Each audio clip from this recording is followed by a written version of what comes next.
This leads us to step 7, which is to implicitly differentiate. Now, what are we implicitly differentiating? That's the formula we came up with that involves two variables. Just as a refresher for example 1, we're dealing with the water rising in the tank, and we have the formula in terms of two variables. The volume of water in the tank is equal to 6 times the height of the water in the tank. Now, why do we implicitly differentiate? Because the name of this lesson is related rates. Remember that the rate in which something is changing is its derivative. Specifically, the instantaneous rate is the derivative. So how fast is the water level rising has to do with an instantaneous rate of change. So in order to figure that out, we have to take the derivative of the formula. Okay? So in other words, dH dt, if we go back to step 2, dH dt is the derivative of h, and that tells you how fast the water level is rising. Okay? If you take the derivative of v, you get dv dt, which is the rate in which the volume is increasing with respect to time. So what are we actually doing to this formula? Well, because it's asking how fast the water level is rising, that's in terms of time. For example, the answer might be 2 inches per minute, or 5 feet per hour, or 6 meters per second, whatever. All of that is in terms of time, right? So you're going to take d dt of the entire equation. We are allowed to do this since we're doing it to both sides of the equation at the same time. So implicit differentiation means you're taking the derivative with respect to a variable that's different than the variables in the equation. There is no t in the equation, it's b and h. So we will have to employ implicit differentiation in order to take the derivative, right? So what's d dt of v? Well, the derivative of v is 1, but make sure you are really good at implicit differentiation, because then you have to multiply by dv dt. Right? Just as a refresher, that might be a little confusing for some of you. Let's say you were taking d dx of y. This is actually how we learned. Well, the derivative of y is 1, but then you have to multiply by dy dx. Okay, so we are doing the same thing here. The derivative of v is 1, but then you have to multiply by dv dt. So it's really just dv dt. All right, let's erase this. We don't confuse. That's just a refresher. So on the left we have dv dt. Let's talk about the right now. The right, we're taking d dt of 6h. Now the derivative of 6h is 6, but we're taking it with respect to time, so we have to multiply by dh dt. So for step 7, we've got to this point. dv dt equals 6 dh dt. Now what does that conceptually mean? We want to read this in terms of words. The rate in which the volume is increasing in the tank is equal to 6 times the rate in which the water level is rising. Kind of interesting. So basically, let's say the water level is rising 2 meters per minute. That means the volume is increasing 6 times that to be 12 cubic meters per minute. This is getting to the gist of this lesson, which is related rates. The rate in which the volume is increasing is related to the rate in which the water level is rising. So for right now, we have dv dt equals 6 dh dt. And we're almost there at the answer. Let's take a look at step 7 for example 2, where we have the ladder sliding away from the wall. At this point, we have x squared plus h squared equals 25. Now we will implicitly differentiate, and again, because we're talking about the rate at which the ladder is falling down, we will be taking d dt of both sides. And 9 times out of 10, you'll just be taking d dt because it covers the rate at which something is changing, usually with respect to time. Not always, but usually. So what's the derivative of x squared? Where it's 2x, right? But then you have to multiply by you have to use implicit differentiation, so you have to multiply by dx dt, since it's with respect to time. Not if it was d dx, you wouldn't have to do that, right? But this is implicit differentiation. multiplication. For some reason it cut off that. Okay. And then we have to do the same thing for h squared. So that the derivative of h squared is 2h, but it's in terms of t, so we have to multiply by dh dt. Now the derivative of 25 with respect to time doesn't matter. It's a constant, so that's just equal to 0.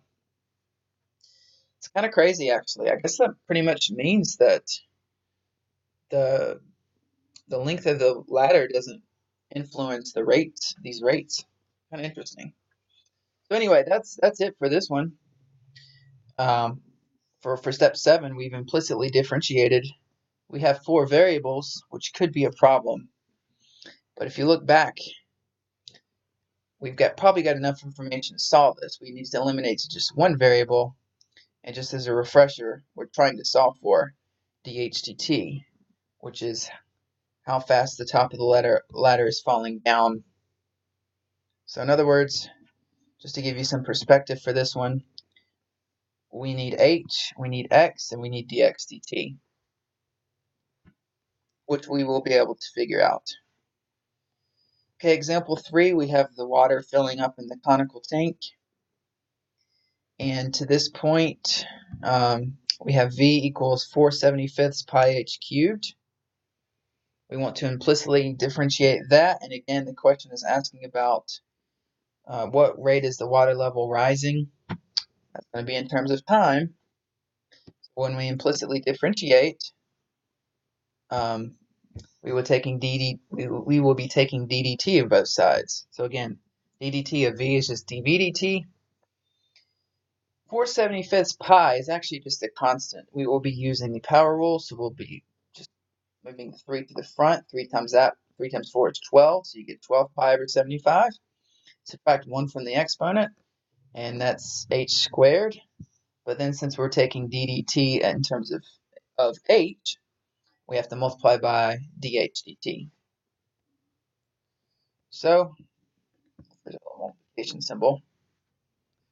So we have 12 pi 75 h squared times dh dt equals dv dt.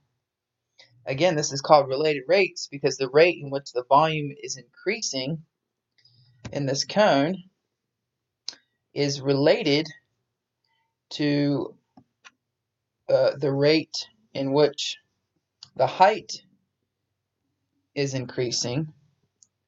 It's a little complicated here, but basically it's equal to 12 pi over 75, which is just a constant, times h squared times dh dt. So the rate in which the volume is increasing depends on the height of the water level as well as the rate at which that level is rising. So we do have 3 variables now to deal with, and we are trying to figure out dH dt, which is the rate in which this is rising. So we need to know h, and we need to know dV dt. Now, unfortunately, for step 3, we do know dV dt equals 6, and we actually also know h, which is 5.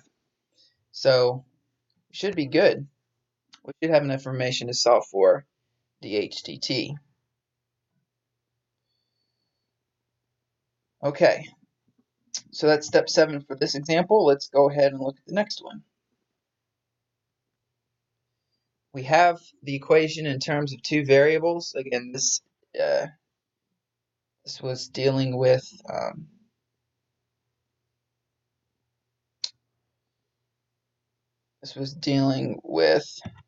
water dripping from a conical filter into a cylindrical coffee pot.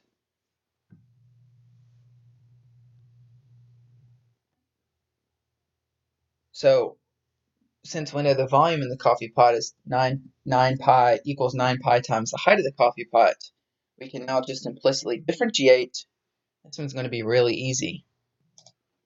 Okay, so v2, when we take the derivative with respect to t, now again, the reason we're doing that, we've done that for all 4 of these examples, is because we're asking how fast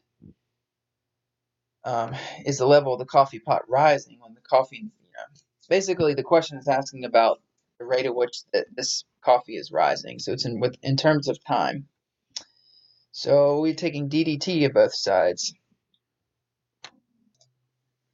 So once you take dH dt of V2, again, derivative of the volume would just be 1, but you have to multiply by dV dt. In this case, it's going to be dV2 dt.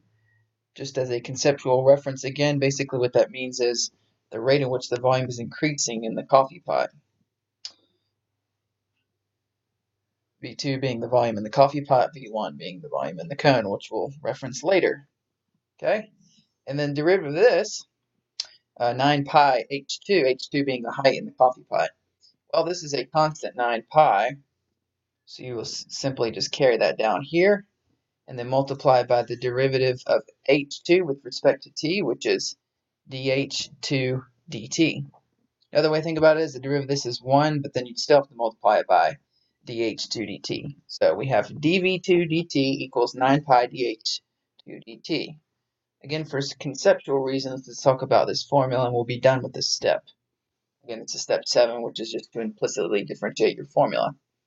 So what does this mean? The rate in which the volume is increasing in the coffee pot is equal to 9 pi times the rate in which the height is rising in the coffee pot. So let's just say that the height is increasing by 1 inch per minute, the same as here. Now we know it's probably not going to be that. But let's say it's rising 1 inch per minute. We would take 1 and multiply that by 9 pi, and the volume would be increasing 9 pi cubic inches per minute. Of course, that's going to be a different units since it's volume. So that's it for step 7. You just implicitly differentiate, and we will kind of be going back once we've done this and plugging in some stuff that we know and doing some different things to ultimately solve the problem. Now, in the case of what we're doing right now, we're trying to solve for. I'm jumping into the game here. In the case of what we're doing right now, we're trying to solve for the rate in which the height is increasing. So we have to figure out dv2 dt, and then we have two variables, right? So if we can figure this out, then we can solve for dh2 dt, which is the rate in which the height in the coffee is rising. So we're almost there. We're halfway there, actually. Once you implicitly differentiate, then you basically just need to, figure out plug in everything else into this formula except for what you're trying to solve for. So that's it for step 7 of implicitly differentiating. If you have any questions about this step, let me know.